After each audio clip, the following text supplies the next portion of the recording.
Uh, Bonjour, everybody. My name is Ivy Vineo. I go by she, her pronouns. Awanukwe, Ojibwe Mong, Gitchi Onegamin and Dunjaba, Duluth, Onegaminsin and Da, and AICHO and Dunanoki. My English name is Ivy Vineo. I am a Grand Portage Band of Ojibwe direct descendant, and I live in Duluth, and I work at AICHO, the American Indian Community Housing Organization, and been coordinating these pretty much once a month cultural, traditional sessions with the community, and inviting Native knowledge holders to share their information, their specialty with us. And so today we are with Herb Fineday, and for our medicine bundle making class, as well as the Apaakozigan, which is the traditional sacred tobacco. It's one of the 4 sacred medicines of the Anishinaabe. And so I hope that you all were able to get the supplies needed to follow along with Herb tonight. And so I just wanted to, I got to look at my notes because I'm going to forget something. So this is our 3rd community cultural traditional healing focused activity. We are excited to host Fond du Lac Band of Ojibwe tribal member Herb Fineday, who will teach us how to make a medicine bundle pouch and how to make one of the 4 sacred medicines, traditional tobacco, Kinnikinnick or Apaakozigan. We hope that you were able to acquire some of this leather and the red willow so you can follow along. This activity is funded in part by the Minnesota Department of Human Services, Behavioral Health Division through our AICHO Wasea Traditional Healing Grant, and also with the First Nations Development Institute. And so I'm gonna, before I turn it over to Herb, I just wanna go over the rules of engagement. And that is, please keep yourselves muted and don't share your video, your Zoom video. And if you have a question, you can write it in the chat, and then I will be moderating the chat box. And I'm sure Herb will stop a couple times and ask if there's questions, and then I will be the one that will ask those questions. So feel free to put your question in there at any time, and then I will ask that.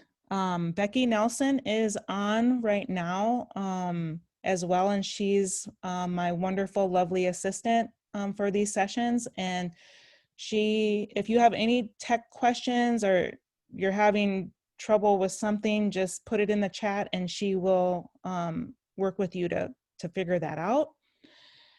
And again, I am recording this and I will send it out to all that registered for this session, because I know not all of you have that registered are on.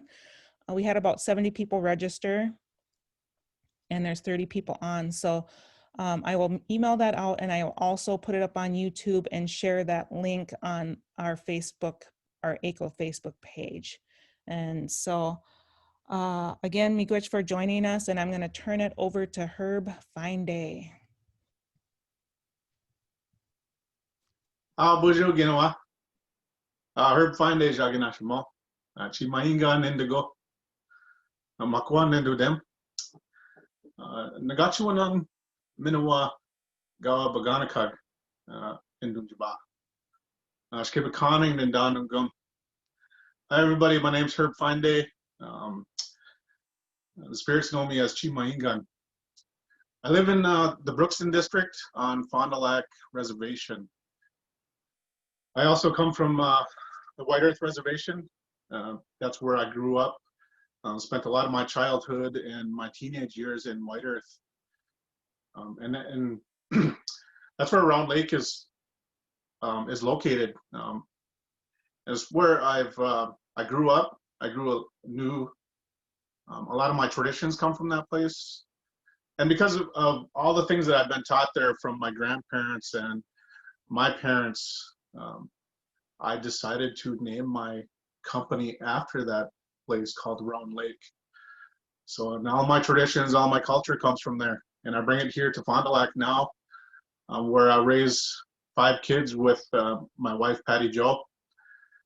We live amongst the seasons, the 4 seasons of the Ojibwe here too. Fall is now upon us, and this is another one of our harvest seasons. We just finished our harvest, our wild rice harvest, and we're in full swing of our our animal harvest now. So I'm focused on that too. So we're going to be doing a lot of deer hunting, I'll be trying to harvest a moose this year, and that's where I'll be going this weekend. And you know, once winter comes and spring comes too, it'll be a new season for us, and we'll be collecting sap and doing all that too. So it's one of the things that we pride ourselves in doing here at Fond du Lac, and carrying on those traditions. But also what I was taught was that you don't keep those to yourself. You pass those on. You pass those on to other people. We all have a gift that's been given to us, and no matter what that gift is, you know, don't hoard it. Don't keep it with you. Always share that. Always pass on that gift. And I think that's why I do a lot of what I do, and I will always share my knowledge with people. So as we go on today, if you guys have any questions, just put those in those chat box, and I'll try to answer those questions as best as I can. And you know, today we're going to be making the medicine bundle. I'm wearing one right now, and these are fairly simple to make. And then we're also going to do the kinnikinnick, or the Apaakozigan mixture. It's one of the mixtures that we use in our kinnikinnick and our traditional tobacco. You know, a lot of us, one of the things that we do first is Bezhigo Asemaa, is that we always lead with our tobacco, no matter what we do. We lead with our tobacco for the day, for the sunrise. We lead with our tobacco for our monoman harvest, for our moose harvest. And I actually put out my tobacco today before I started this. And you know, and the reason why I do stuff like that is because I just asked, you know, Gizha Manitou to guide me and help me find the words to convey our culture, our tradition, and also to have that understanding for people to know that, hey, I understand what he's teaching us, where it's coming from, and you know, to not have very many, I guess, questions leading up to it, and for me as a teacher to help you understand better and convey those. So that, I mean, that's why I put my tobacco out today before we even started this class. So that's why it's important that we have our medicine bundles and we have our Apaakozigan with us. You know, a lot of Native Americans, if you see them out, I guarantee you one of them is going to have probably a tobacco bundle of some sort in their pocket. I know that I always travel with tobacco. Each one of my vehicles have tobacco pouches in them. I also keep a small bundle that I'll throw a couple of bundles in my pocket before I leave my house. You know, and I just keep that stuff on me in case I run into somebody, I run into an elder, and I don't know, I could offer them tobacco, or they give me a teaching. They teach me something, and I always need to leave them with that tobacco because I'm honoring what they have taught me. So it's important that we do these things and we carry on those traditions and that culture. So we're going to prepare ourselves for things like that today. So I got my workstation set up, and this is on my table here. I am on my forward-facing camera right now, so I am going to turn my camera around so it'll be on my front-facing camera, and that camera is a little bit more clear than the one that we have right now. So if you have any questions, put them in that chat box, and Ivy is going to moderate for us because I will not be able to see the screen no more, or I won't be able to see the chat box either. So I will just be teaching you guys how to make this medicine bundle and the kinnikinnick mixture. So we'll start with the kinnikinnick, and we'll go from there, because as we do this and we make that, we want that to dry out a little bit.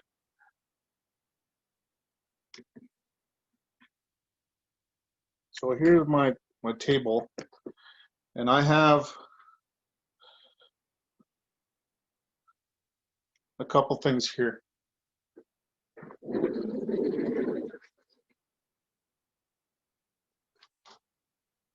What we wanted was the red willow, and this is the red willow with the bark on it, and all you needed was just a couple twigs. This is also known as dogwood, and you didn't need much of this. And the easiest way to harvest is I just use my snips. I keep these around, and I just cut them down to this size here. I've already taken off the red bark on this one here, and you could do this several ways.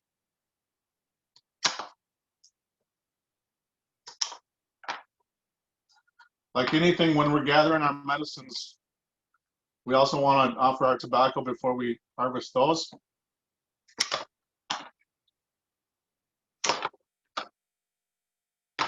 But also when we go out and we gather our medicines, once we see this, if we see the very first one that we see, we leave that. And we go on to the second one that we see and we harvest that.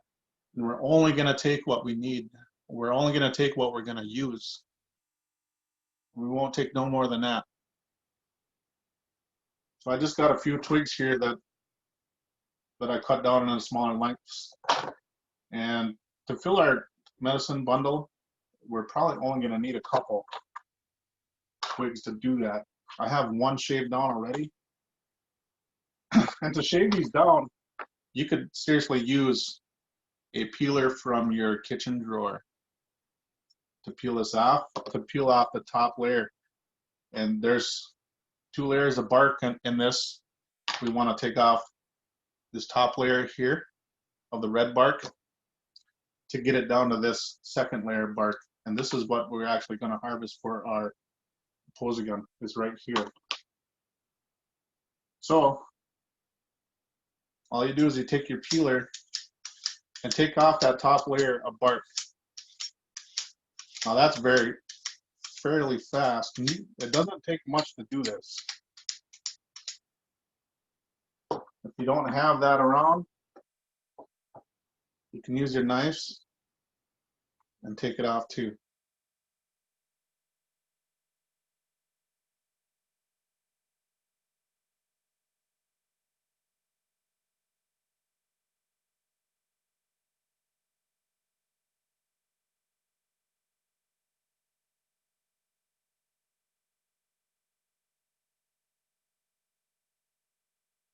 So we just want to get it down to that second layer of bark. We'll take this one and put it aside here.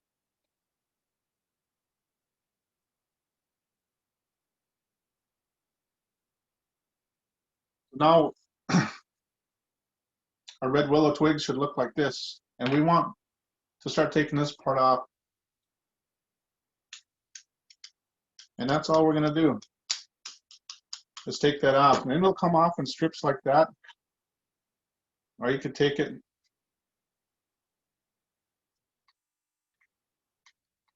and just trim that off.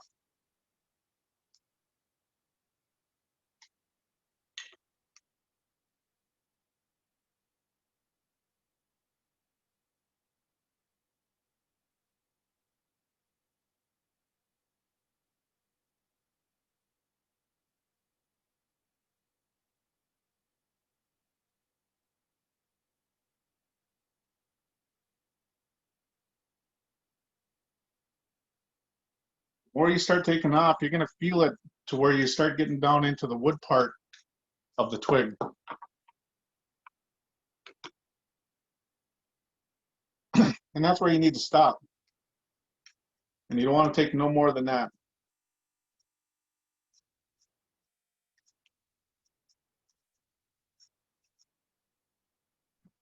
Herb, can you move the screen so we can see more of you? Because it's more on the table.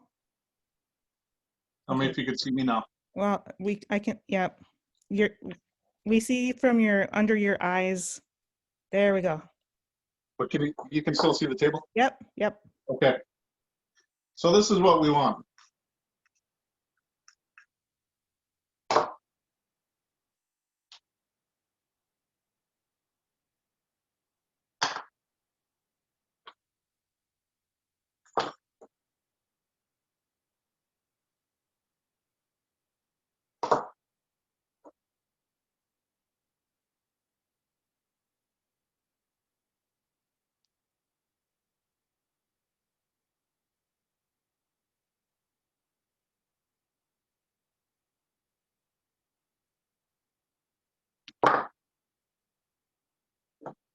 I like keeping these around because I let the kids do this too, and they'll just go back and forth, and they'll take this layer off for me, and they do a lot more shredding, and that's what it starts to look like.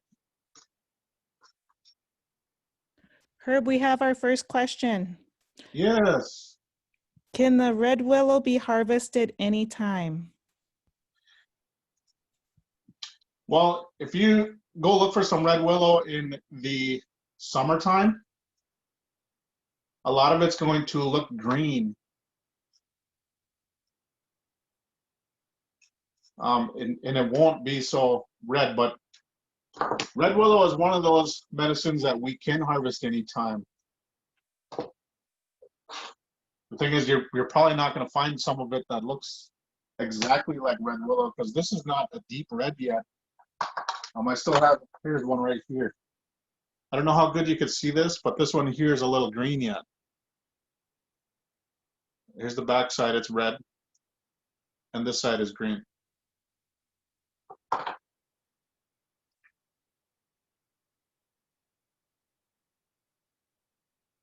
was also told that the mashkiki bug is another medicine that we can harvest year round. Some people will question that and say only in the fall or early spring, but it's one of those things that where different times of year it has a different sort of taste. So it's all preference.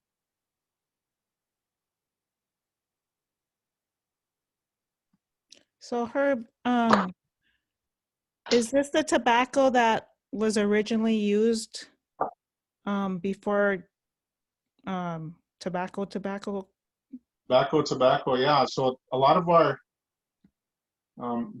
tobacco nowadays is commercialized, and we don't use a lot of that.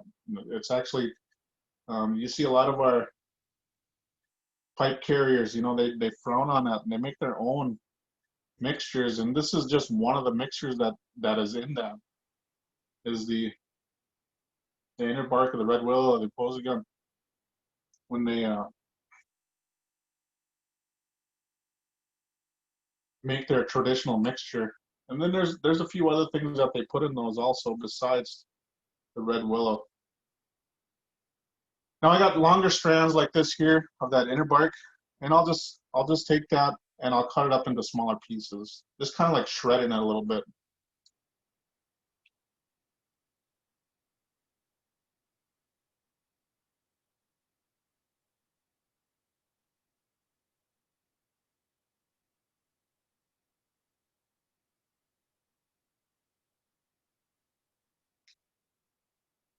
So if you see out of just those two pieces that I had, it was right around, you know, they're about 6 to 8 inches long.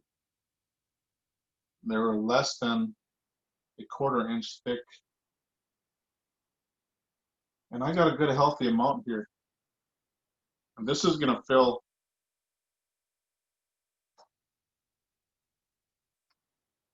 my tobacco pouch that we're gonna make easily.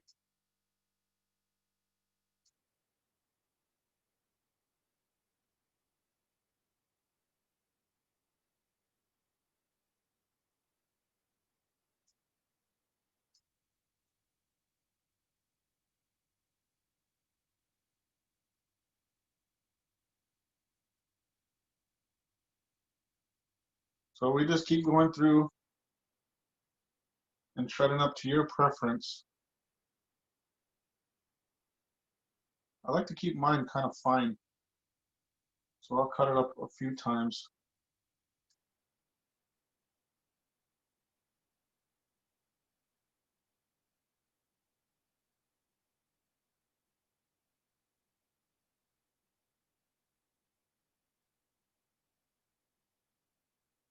I'm using my good fabric scissors. So for those of you that are out there and you're using grandma's scissors to cut this up, don't let her catch you. Because if she's like me and you start cutting anything else besides fabric, she's gonna be upset. You got some laughs on that one. People LOL. Well, I know that when my kids, when they go grab my fabric scissors, I'm like, no way, put those back. But now that I started doing my art full time and I'm in my studio, I have a scissor sharpener, so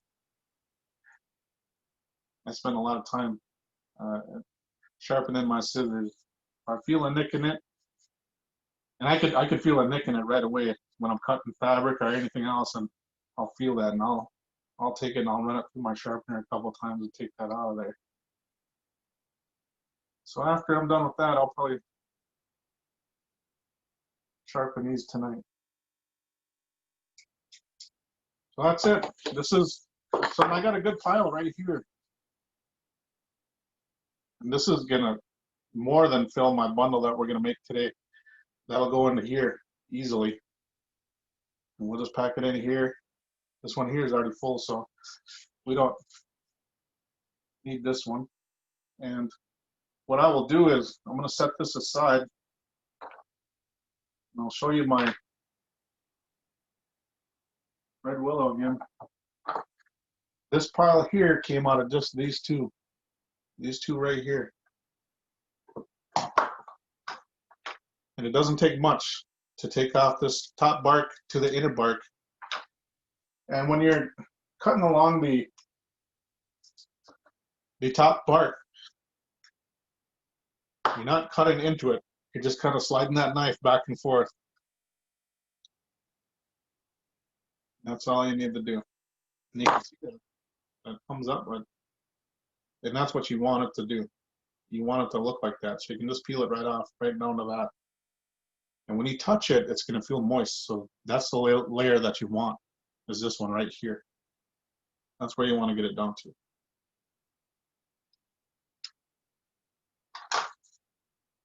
Do we have any questions, Ivy? We don't, but I have a question, like, how long do you let it dry? It doesn't take long for this to dry. Reason why I said I like to get mine fine, I like to cut mine fine, and it dries quicker when you get it to a finer cut. If you have thicker pieces of bark that you're cutting off, and you're cutting it up and you're leaving it, it's going to take it a little longer to dry. This here will definitely be dry by morning, easily. And once I stick it into a bundle, it'll probably be even dry in that bundle. So it doesn't take much, and you'll pick it up and you'll feel it, and it'll still feel wet. And I guarantee you by tomorrow morning, this will be ready to go. So leave it out. You don't want to wrap it up in like a plastic baggie or anything like that until it's completely dry, or if you got another pouch that doesn't breathe very well, you don't want to put it in anything like that until it's completely dry. So it doesn't take long for this to dry out. Arnie puts his in a paper bag. He doesn't close the paper bag. He just leaves it open. And then when it dries, it turns like the color of the paper bag, like it turns brown and kind of crispy a little bit. Yeah, I've noticed that some of them that I've if I put it into, it's not really like a paper bag, almost like those shopping bags, and I'll leave that top open, and And this year, it turns like a tint of just a little bit of brown, but it'll hold its color a lot. It'll almost turn like a brownish reddish, like the outer bark. So I have another like to keep- question. Sorry, Yep. I accidentally muted myself. So Jamie is wondering, can you use the red willow that has been picked a few months back? You can, yes. You can use the stuff that's been picked a few months back. It's probably going to even be a little bit dry, so that'll help. And when you cut red willow that's dry, you're going to feel the difference between a fresh stick that you just cut, a fresh twig that you just cut today versus a twig that you cut a few months ago. So you just need to take a little extra care while you're doing that. So because you're going to be able to cut easily into that second layer of bark. So you just want to shave off that top layer. And that's when I start recommending using just a regular kitchen peeler.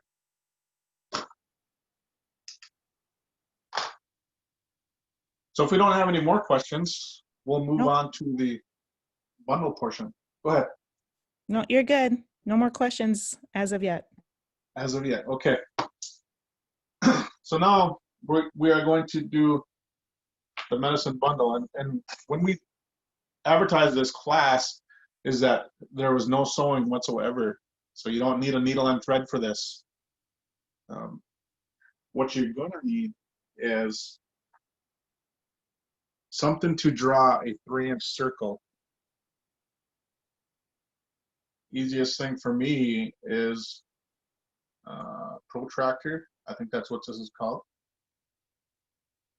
Or else you can use like a piece of string or even a ruler, and you can hold it at 1.5 inches here, and you can put your pencil at the 1.5 inches here. You're going to hold it around, and you're going to just follow the circle as you're going around, and that's going to make your 3-inch circle. Or you could tie a piece of string on it that's 1.5 inches, and you hold one down, and you just go around that pencil. That'll be your 1.5 inches. That'll draw your 3-inch circle.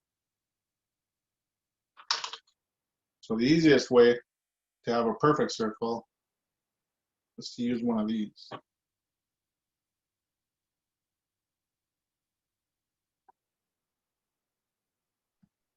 Lisa clarified that it's a compass, and she put a Oh yeah, compass. I don't know why I call it a protractor. It is a compass. You're right. Thank you, Lisa.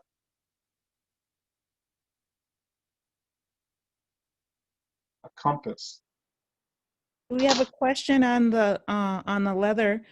Yeah, Sam. I was just gonna touch on the. Go ahead. I was just gonna touch on the leather. Okay, so Sam says, I have leather that is softer on one side and has been oiled on the other. Does Herb recommend one side versus the other for the inside? So what I do recommend, and some of us might not have this, is we want our leather to be naturally finished.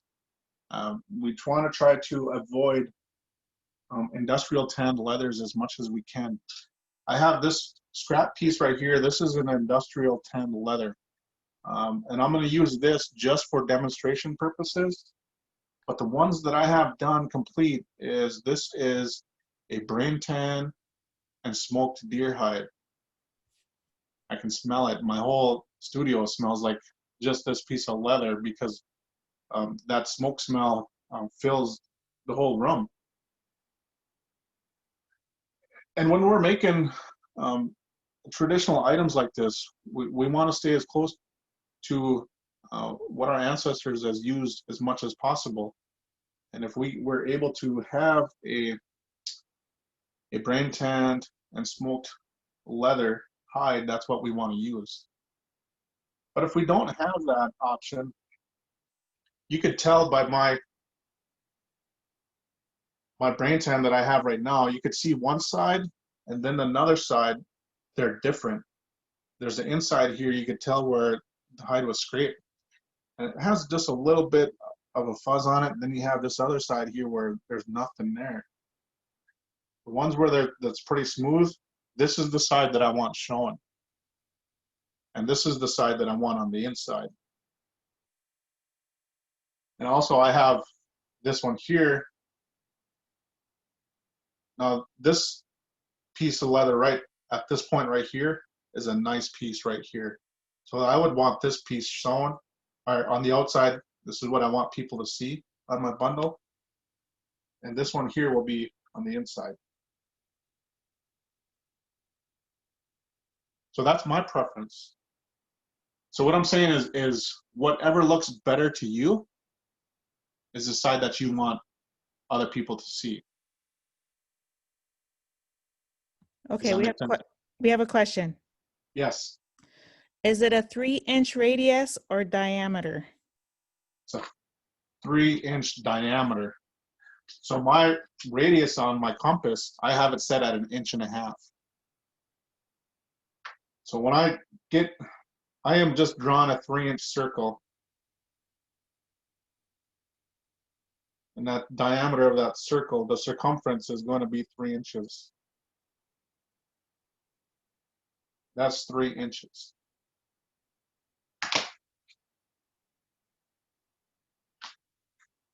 Now, if you want just a little bit of a bigger bundle, you can go all the way up to 4 inches. And this is one of those things to where this is going to be your very first one, so it's not going to be perfect. Everybody thinks that, okay, this will be, we knock this out and it's going to be able to be perfect and it's going to look great. Well, sometimes our very first product is not always our best.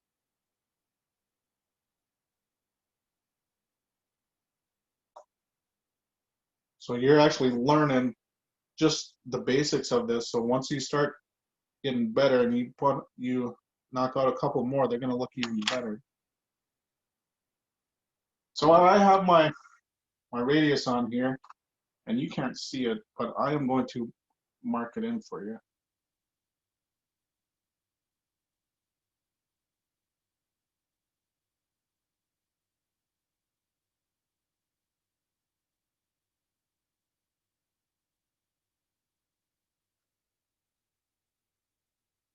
So for part of the demonstration, I moved my circumference for my circle to 4 inches so you can better see it.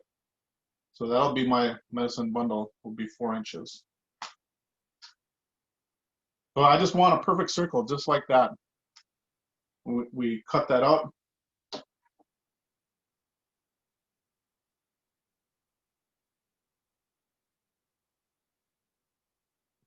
I just want to ask if people are doing this at home, can you put it in the chat so we know how many people are following along with the activity?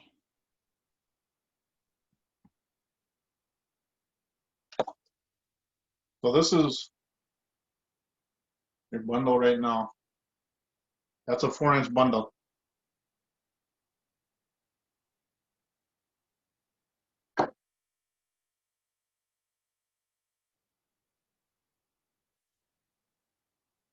Now, after you get this cut out, now your preference is up to you. You could have a bigger bundle for more tobacco. You have a smaller one that you're going to wear around your neck every day.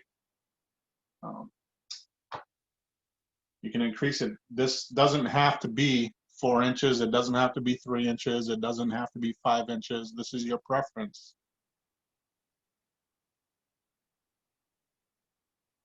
And like I said, the preference of what you want showing is up to you too. Now, if you look at this piece here, the finish back here to this finish actually looks a little bit better than this one because I got this leather that's stripping. This is actually common. This happens with industrial tan leather. You're not going to see that very often with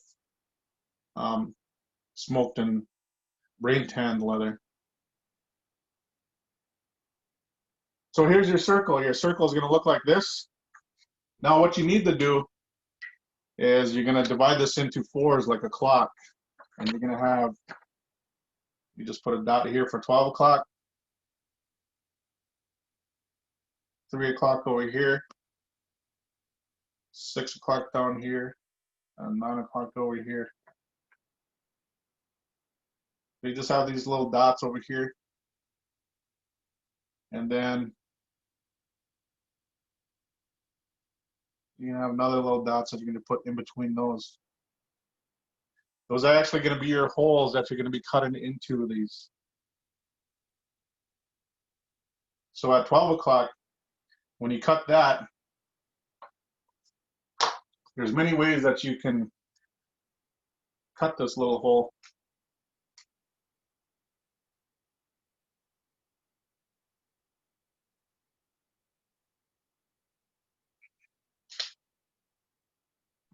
So Marnie's asking 8 holes for about 4 inches. No, so not 4 inches. It's divide your circle into fours right now.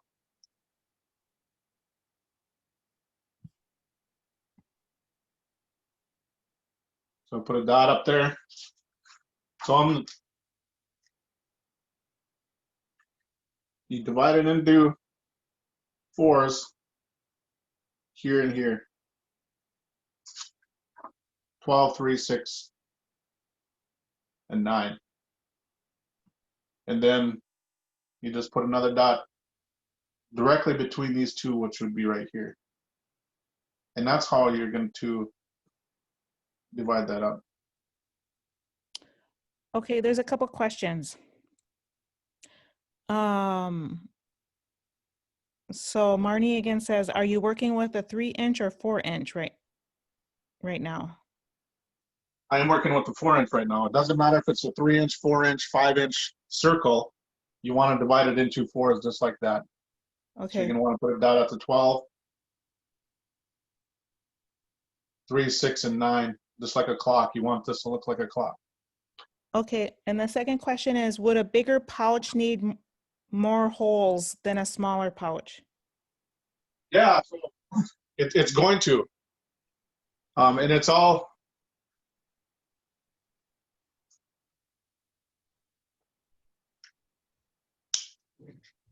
once you start making a couple of these, you're going to know what you're going to need, if you're going to need more holes or not.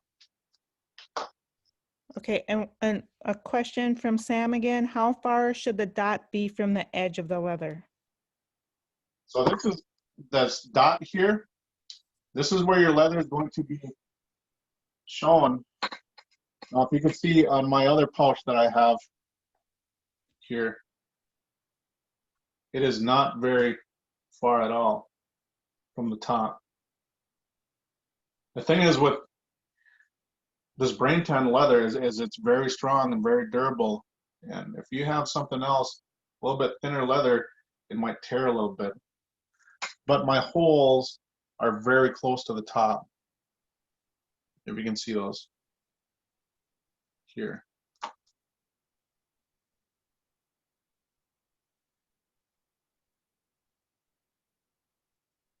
Now I got a hole punch, I got a leather punch, but you can also take your scissors and you fold your leather in half and you just take a little snip and you're cutting very little, just enough to fit a tie like this through this little hole right there.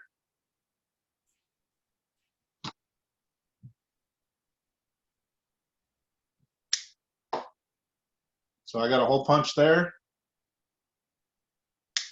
hole punch there, and a hole punch there. So now I punched holes at my 12 o'clock, 3, 6, and 9. So I punched these holes out right here at the 12. I did that hole. I punched that hole out, that one, and my 9 o'clock. So now what I want to do is right next to this hole is I want to punch another one right there. Punch another one right next to that 3. Now you're probably going to end up asking me some more questions, but let me finish this spot here first. And this is what it's going to look like. So I'm just punching my holes in here right next to those ones that I've already done. Now you can see I did mine fairly fast because it doesn't have to be absolutely perfect. And you can see it on the back side of this.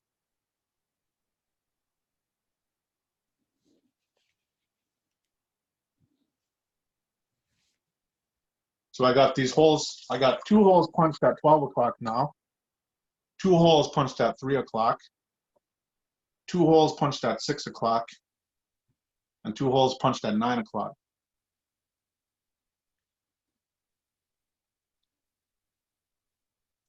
Now there's an even space between 12 and 3 here, and I want to punch 2 more holes in between 12 and 3. Here and here. And I want to punch 2 more holes between 3 and 6. So I'll punch a hole here and here. Same with 6 and 9. So I'll punch another hole at 6 and 9. And right between 9 and 12, I'll do the same thing. So I'm going equal distance between 12 and 3. And putting 2 more holes on there. And that's where my leather tie is going to go through all of those holes. Once I punch those holes in there, I will show you how to string that through. Now, as you can see, it's not something you really need to fuss about to be absolutely perfect. And that's it. I got my holes in there.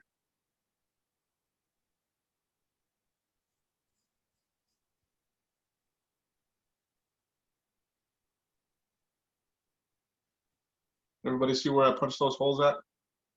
Yep.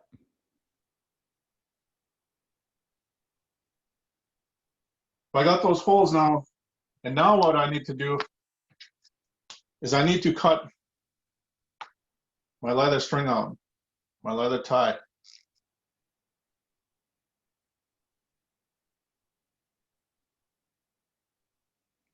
You just got an apology from Marnie about asking the stupid questions.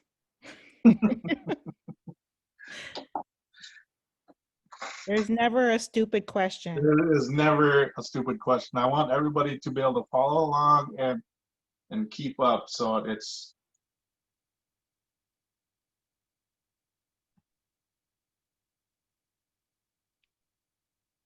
And people, all of us learn differently. Some of us learn by we need to be shown how to do it. Some of us need to read about how to do it. And go ahead, Ivy. oh, sorry, yeah.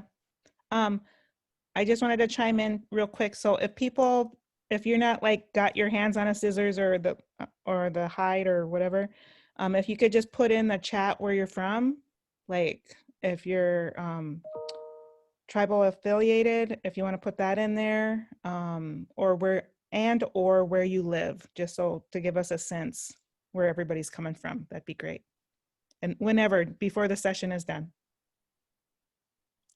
So now, this is what we want to make. We want to make our string now. So now you should have an extra piece of leather laying around. And how you're going to get a longer piece of leather out of this is I am going to just cut around this edge here and just keep cutting in a circle. Or if you're fortunate enough to have a long piece of leather, is you just want to cut along the edge of it to get yourself a nice long piece But the more you wear this is going to get twisted up, and it's not going to be a perfect piece of leather. So cutting a circle out, when I'm making my moccasins, this is how I cut all of my ties for my moccasins, as I just cut right around the edge of this.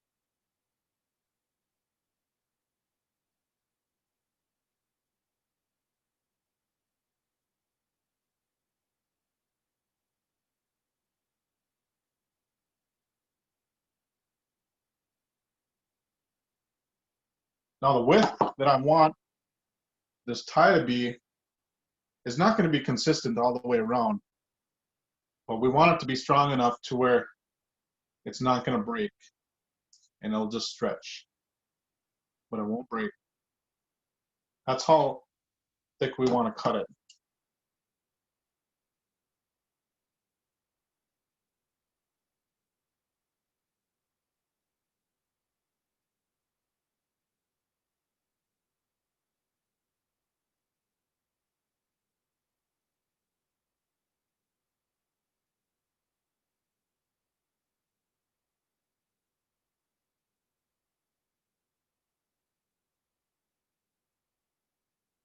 And if I don't have longer leather for things like this, I will actually cut out 2 or 3 strips of these and a little bit thinner, and I'll braid them. And when I braid them, it actually makes it that much stronger. Well, this is pretty long already, and I could stop cutting.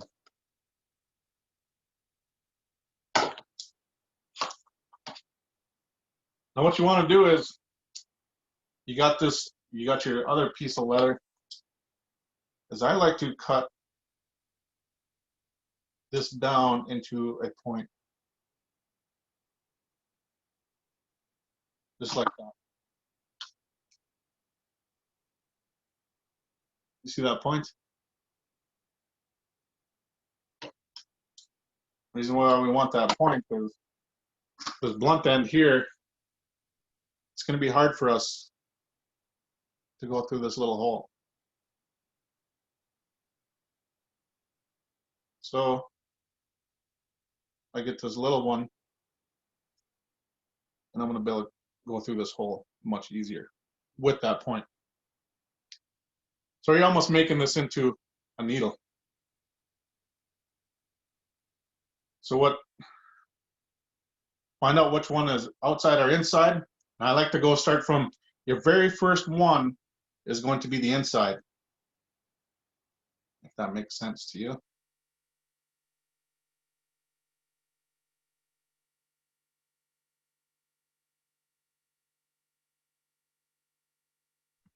Can you repeat that, Herb? Yeah, so the very first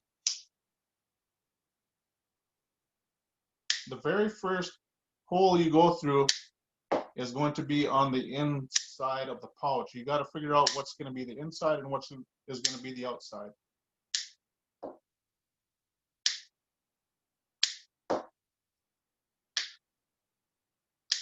Just for time, I'm going to make my holes a little bit bigger. But like anything else, your leather that you're using, your holes are going to stretch a little bit bigger, and you keep them that small, they're actually going to be stronger.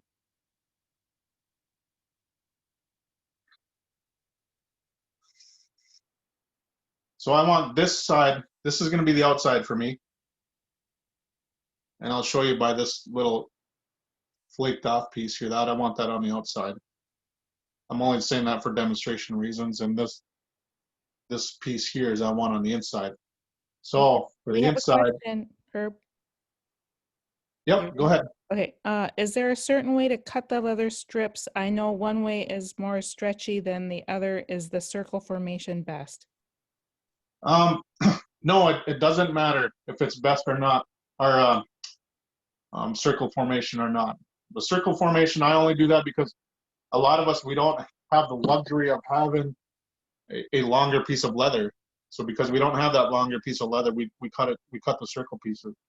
But like I said, if I have more buckskin over here that is, right around 6 feet or so. I would just cut a strip right out of that all the way down. For this one, that's what I did when I made this one here. Is there any other material that you can use for the next strap? You could buy rolls of suede.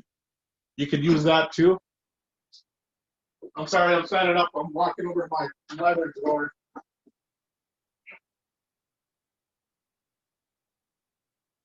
And you could buy rolls of suede like this here. And you could use this also for the neck strap if you wanted. And this is a suede leather lace. It's 3 millimeters thick. And you could use this for that if you want. And I think I got this at maybe at Michael's, I think.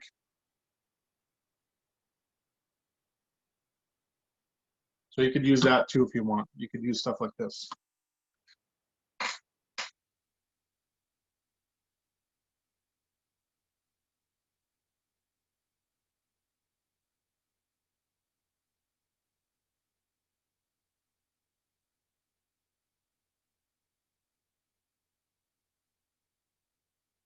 So for the 12 o'clock, I went into this hole right here.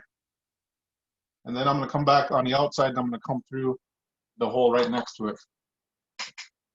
So now I'm going to take this and I'm going to come through the hole that's right next to the first one I went through, just like that.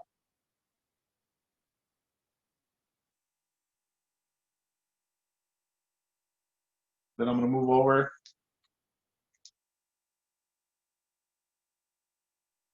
The next hole and come through that one. And we're going to do that till we get all the way around the whole circle.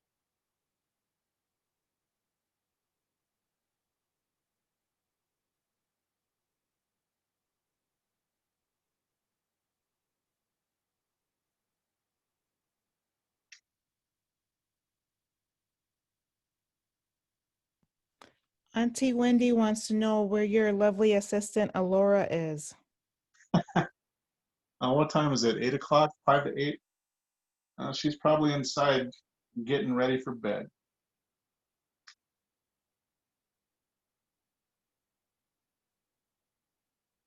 She's excited for her camping trip this weekend. Usually we're as a family during the summer months, we're gone every weekend to a powwow somewhere in Minnesota, Wisconsin. And because of COVID, we haven't traveled or camped anywhere this summer. So like all the other people, she wants to go camping. We have another question. Oh wait, no, there's a couple. We are a little slow over here. Do we pull the first one all the way to the end? It's kind of hard to see, sort of. Oh yeah, so we want a long tail. It's almost like lacing your shoes. You want to have that last piece an even amount.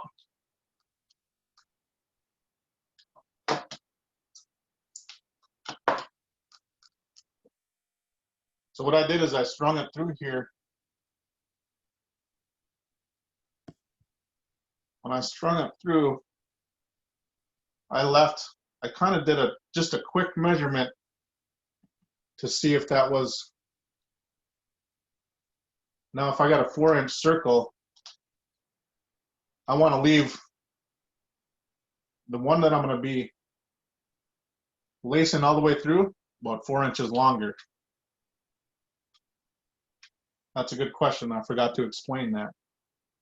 So this other piece that's a little bit 4 inches longer, and then I'm going to keep stringing it through. Make sense?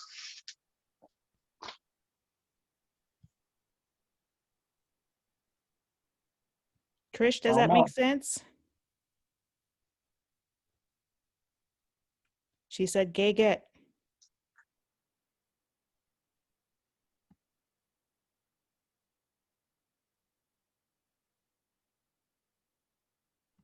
There's also another question. I don't know if you want to answer it right now. It's to do with the Apaakozigan. We'd love to hear more about the red willow as a medicine, tradition, or the history behind it. Or if you want to wait on that till after the pouch. Yeah, let's so the red willow is so I got mine all the way through already, and I come through the last two remaining ones there, and all I need to do is I just need to pull it tight, and as I keep pulling it tight, it's going to bring it up into a tight bundle.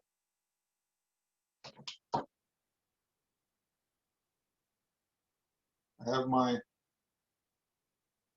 Apaakozigan in there.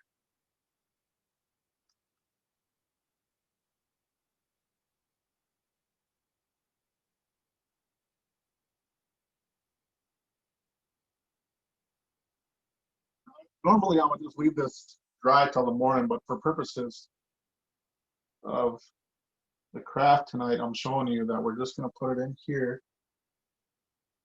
like so. And you can actually pack it down there pretty tight.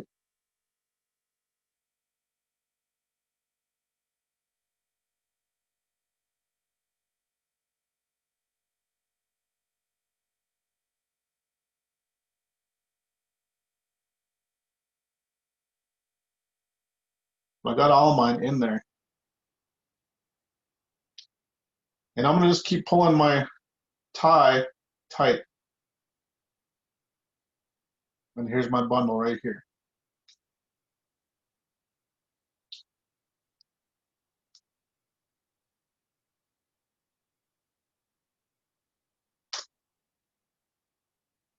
So now you just figure out how you want it to go around your neck, where you want it to hang. And if you could just slip it on and off over your head easily. So Wendy said I would add a large bead or two on that lace. And she said, I have a bead addiction. And then Danny, Ty, and Nick have to head off the Zoom, but they said Chimigwich Niji. Yeah, thank you for coming. Bamapi. So yeah, so what Wendy is saying, you could take a large pony bead and you could take it through all the way down to the bottom and leave it there.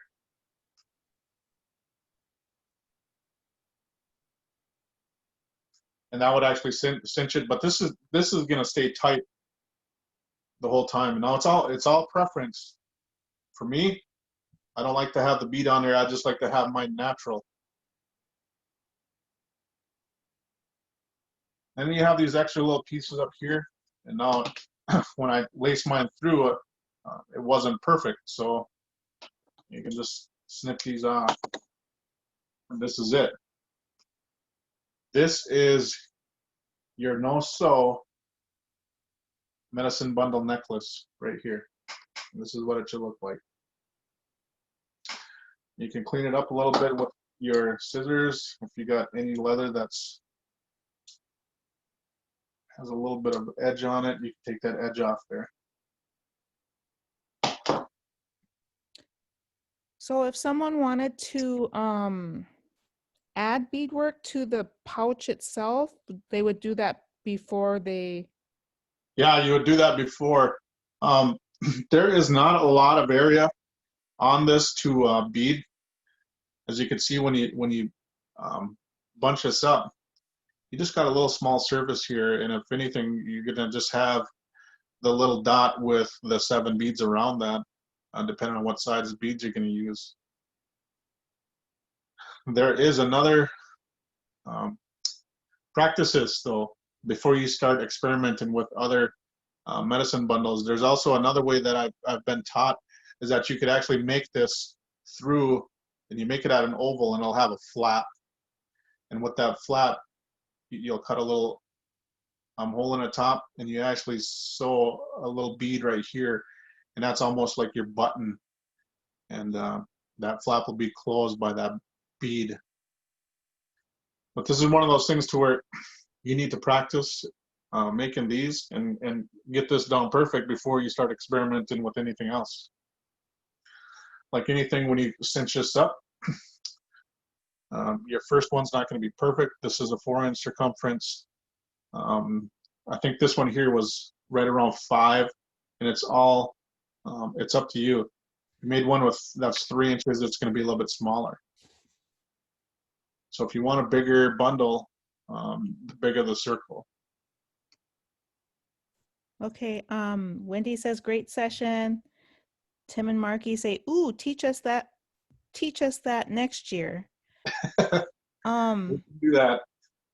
As far as the Red Willow teachings, I honestly, I don't have a lot of Red Willow teachings. I know it's one of those things that you could actually use that outer bark when you peel it. You could use that as lashing, as lacing also. I also used the Red Willow for making baskets, that and a couple other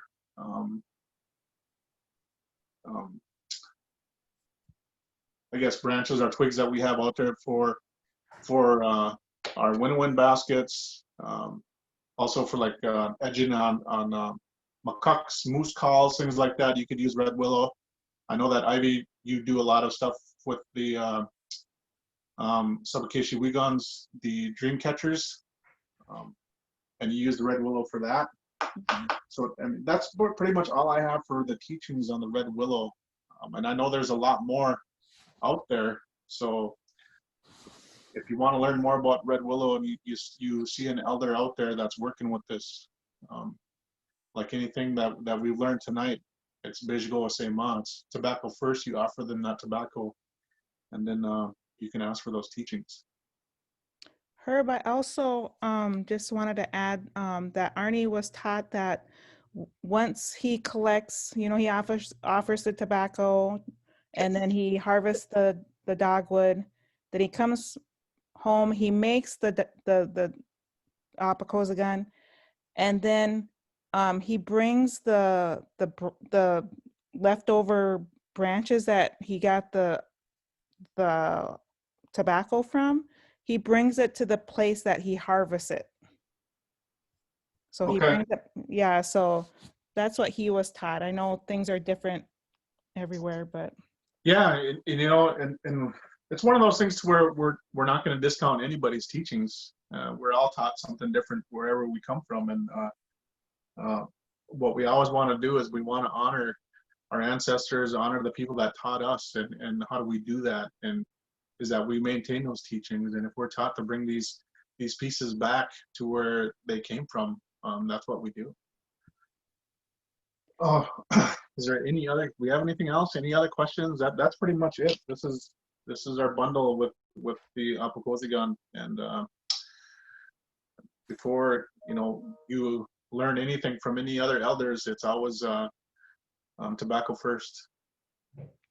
Can we actually ask some of the folks that made a tobacco pouch bundle to show us? Like, put your screens on and show us your bundle? If people are willing to do that.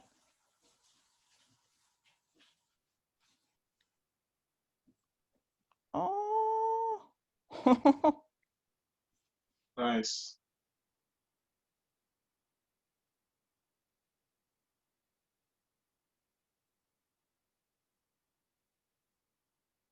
Good job.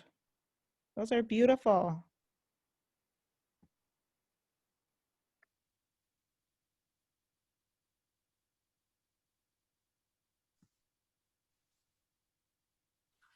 Anybody else want to share theirs?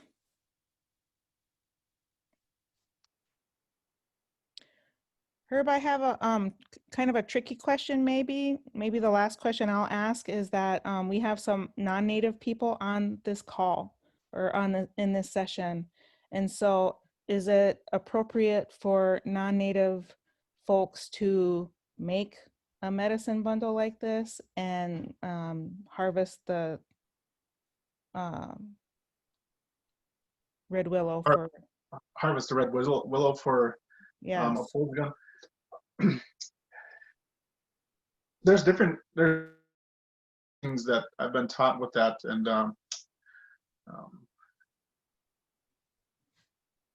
is where I come from. It's Anishinaabe, and it's your Anishinaabe, and this is what you do. But also, when I first moved out to Fond du Lac, and I was telling my grandma that I was moving out here, and when I moved to Brookston, when I went to the little schoolhouse that's actually in the Brookston town of Brookston, and that was my first taste of not being around people like me, being Anishinaabe. And but my grandmother, she told me, she said that what you learn here and what you teach here, you bring it out and you teach other people that too. We're all, in the end, you know, we might come from different areas, different regions. We might be different. We might have different hair, different color skin. But in the end, you know, the Creator put us all here on the earth, and we're all equal. We all have hearts. We all have a soul. We all have a spirit that guides us. And what we do with that is up to us. And like I said, I've been taught to share that tradition and move it forward. So I don't have no problem. I don't have no issue with people making these bundles and using the tobacco, as long as you do it with respect. Bonjour, Nietzsche. I think I made an egg holder for the smallest little bird. This looks like for collecting agates on up in Grand Portage. I think I did it right. I might have to message you a picture, but well, it's one of those things to where you practice, and it might be, you might have to relace it on the outside, inside, outside, inside. You know, relace it differently than what you just did, and it might look a little bit different. Yeah, it's crazy because this was my grandfather's moose hides that he had tanned and oiled. Nice. So. Cool. Thank you. Let's see it again, Sam. Yeah. Don't put it on AICHO's Facebook page. Don't be like that. That's where it's going. Miigwech. I think Sam, with using the moose hide, it's a little bit thicker, so it's not as pliable as the other thinner leather or the doe skin or buckskin leathers. So it's the thing with moose hide. Make some good moccasins, though. We might have to trade. I got leather for you, cuz. Don't worry. So we have a lot of miigweches coming through the chat. And so miigwech for the teachings, miigwech for sharing your knowledge. And so I'm going to close this session out. I just want to say chi miigwech to Herb for sharing his knowledge with all of us and teaching us how to harvest and collect and make Apaakozigan and the bundle. And I'm so glad that I recorded the session so that we can have this. It would be such a great teaching tool for schools and things like that. And so, oh, I see somebody's got a question here. Would this be okay to teach in schools? I'm all for Indian education for all. Herb? You get to go. Absolutely. Yes. Okay, yeah. So absolutely, Don. And so I just want to thank the grantors again for making this possible. and they are the Minnesota Department of Human Services Behavioral Health Division, and also the First Nations Development Institute. And so just want to thank you all for joining us tonight. And oh, let's see, Wendy's piping in. Yes, I will. She says, remember to give Herb credit for the lesson. I will do that in the YouTube link video that I make. Oh, Trish Stain says, what hashtag do I use on my social media? LOL. You got one, Herb? Round Lake Traditions. Oh, there we go. Apaakozigan Asemaa. Tobacco first. Or what was that? Bezhigo Asemaa. Bezhigo Asemaa. I like that for a hashtag. The other thing is I'm going to create a survey that I'm going to send out to all of the registrants to, if you could just please take a few minutes to fill that out to give us some feedback. I'll share that with Herb.